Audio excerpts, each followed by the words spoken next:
Good evening. So tonight I'm going to start a brand new type of video that I'm creating, and it will be in addition to some of the others that I do, but these are called Noble Purpose. They're stories of people that are not famous people. They're people's stories that need to be told, and they are stories that are wondrous, stories that are people have been in great service to the world.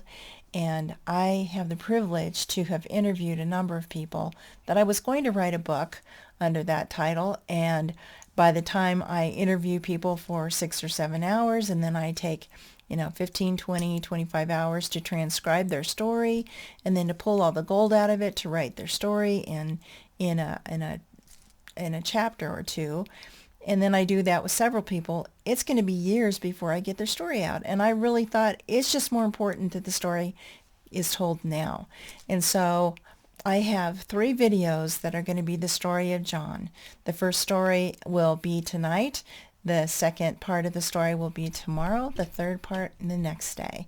And I invite you to listen in, because this is a story that goes from tragedy to triumph to a way of service of this man who took his life and lives a life. He's a very humble man. He's a very kind man. He's extremely funny.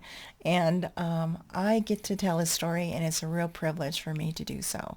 So I hope you enjoy it. So listen in to the story of John. It's the beginning of this series called Noble Purpose. Thanks so much for tuning in. Good night.